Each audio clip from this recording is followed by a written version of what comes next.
Thank you very much, Acting Deputy President. And I understand why the Australian people feel so frustrated about the political class and why the Australian people feel that we are not giving good value to the citizens of this country. And it is perhaps one of the reasons why politicians are not well regarded in our society. And I suspect that is because the institutions now have been so degraded. And as we have seen this week from the research published by the Centre for Public Integrity, this is the most secretive government since the Keating government, some 30 years ago, in terms of its record of responding to acts of the Freedom of Information rules, in terms of its responses to orders of the Senate.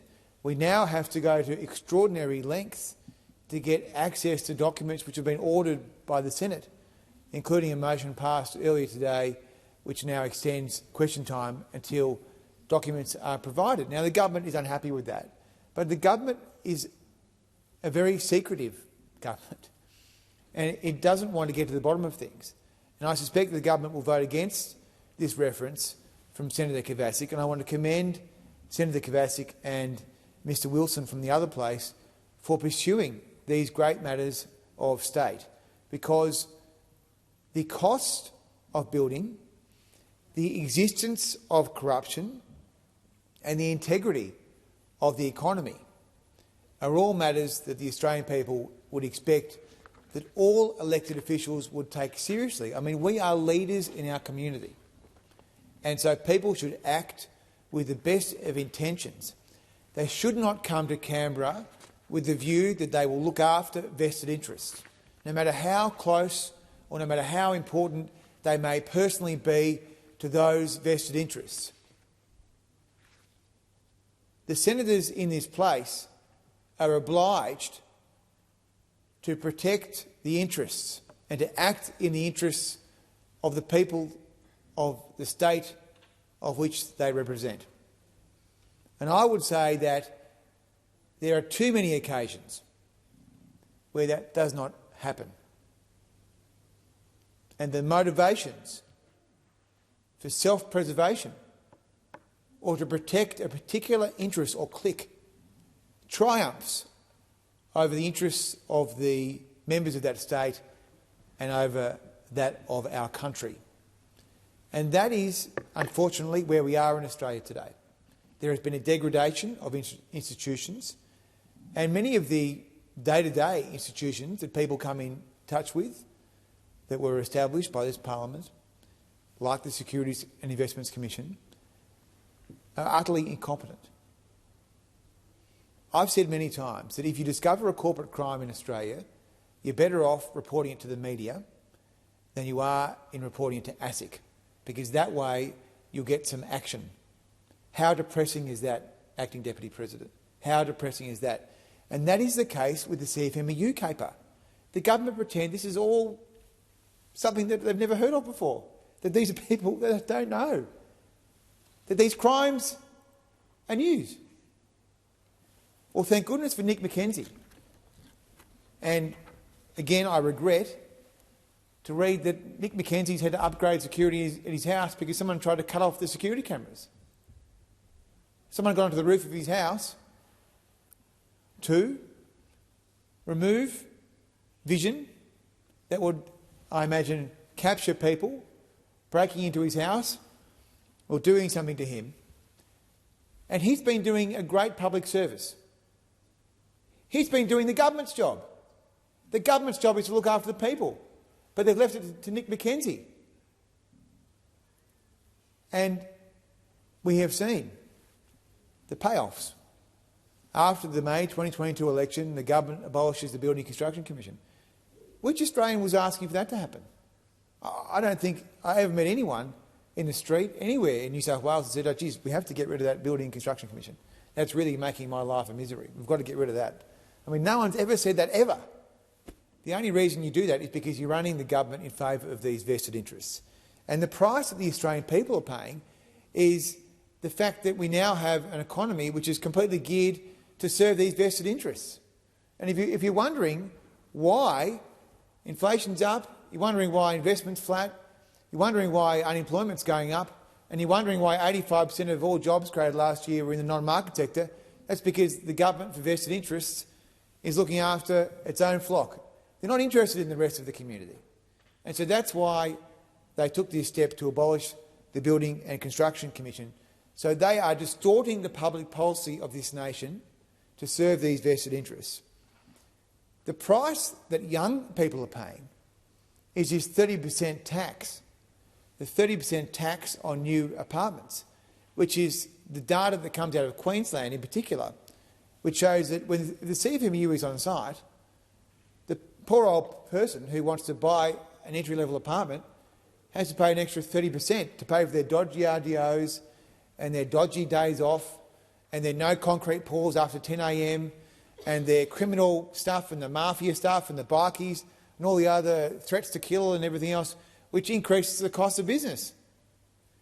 So they're inflicting these costs onto younger Australians.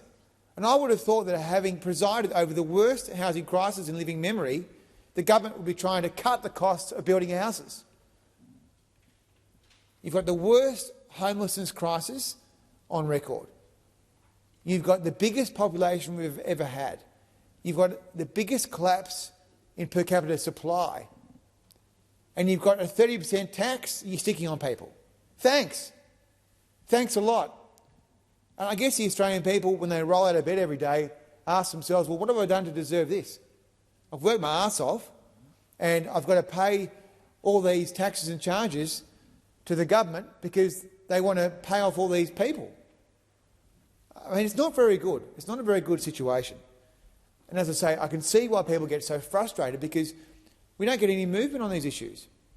And the Prime Minister says, oh, I've cleaned it all up. This is all sorted.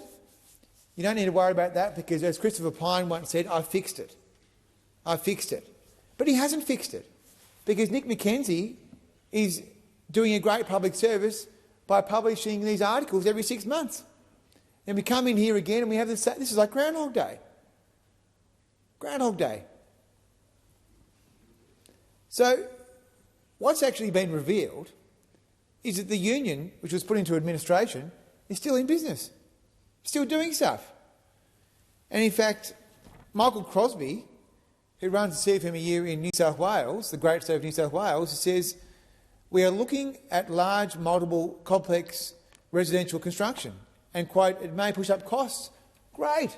The good news keeps on rolling in. We've got the CFMEU back in business in New South Wales. Right? They're back on site. I've spoken to builders in the Newcastle region who've been long-standing builders who are now trying to keep the CFMEU to come off their sites because they're scared. They are afraid. They are afraid of being harassed and bullied by the mafia and by the bikies. They are afraid. This is a problem of people's physical safety, their mental health, and this is a problem that apparently was going to be tidied up by this administrator. So the Prime Minister obviously thinks that we are all stupid because he'd said he'd tidy this up, but he hasn't. Perhaps the most galling part of all this is that the union in administration is still allowed to own and operate a major superannuation fund. The CFMEU, which wasn't closed down by Mr Albanese, owns the Cbus super fund. It owns 21% of the shares in Cbus. And we see today that article in the AFR says Wayne Swan Cbus to pay $23 million fine.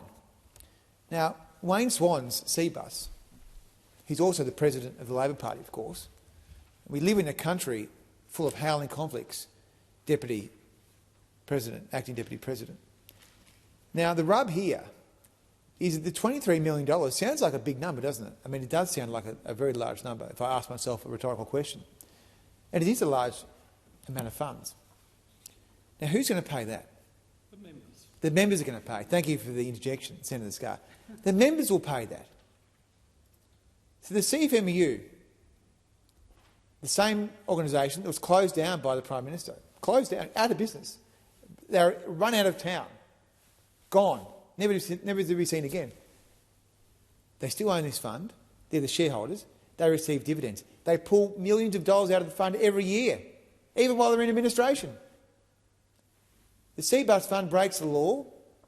They get a $23 million fine today. CFMEU, they take the dividends, but will they pay the fine? No. The members will pay that fine. So, again, I make the point, people are frustrated with this country. They're frustrated, they're disappointed that the standards are not being maintained, the institutions are being degraded, and this is another example. Another example is actually the Housing Australia Future Fund. We have legislation in the Senate to prevent the criminal, corrupt mafia elements of the CFMEU from getting access to those funds. We have a bill that says if the Housing Australia Future Fund wants to do business with the CFMEU, affiliated funds, investment funds, super funds, it can't. It's a prohibition. It's a reasonable prohibition because apparently this union was in administration. And so we see round one of the Housing Australia Future Fund tender come through. And who were the biggest beneficiaries of the Housing Australia Future Fund round one tender? The big super funds. They received $2.8 billion. $2.8 billion. Big super's big payday from Mr Chalmers and his Housing Australia Future Fund. And again, who helped design the Housing Australia Future Fund? Who was part of the secret consultation that helped design the payments that would go through the tenders? Well, it was the big super funds. They had roundtables and meetings with Mr Chalmers, or Dr Chalmers, whatever he likes to call himself. I think he's a fake doctor, actually.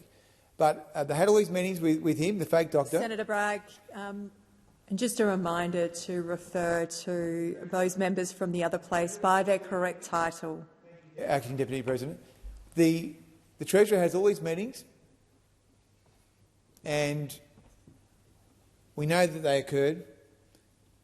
We file freedom of information requests to say, can we please see these documents that were prepared by the agencies?